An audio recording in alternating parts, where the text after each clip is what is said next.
ఏరియాలోనే ఒక అమ్మాయి భర్త చనిపోయి 6 సంవత్సరాలు అయిందట. యాక్చువల్గా వితంతు పెన్షన్ రావాలి కదా అమ్మాయికి. ఇప్పుడు పెళ్లి అయిన తర్వాత భర్త ఇల్లే ఎవరికైనా, తండ్రి ఇల్లు కాదు కదా. అదేదో తండ్రి వాళ్ళ దాంట్లో ఉందని అది అట్లే పెండింగ్ పెట్టారట.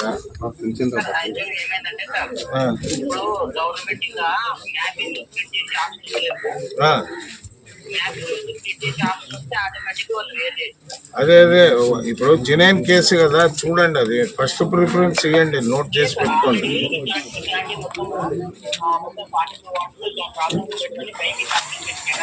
ఇప్పుడు మీ మీ నీ సచివాలయంలో ఇట్లా కేసులు ఎన్ని ఉన్నాయి?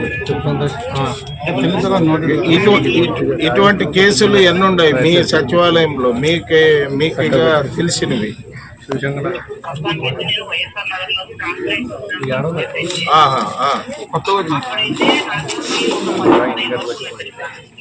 ఇక్కడ కూడా ఒకసారి చూడు బ్రదర్, ఇక్కడ మా వాళ్ళు వచ్చి కలుస్తారు.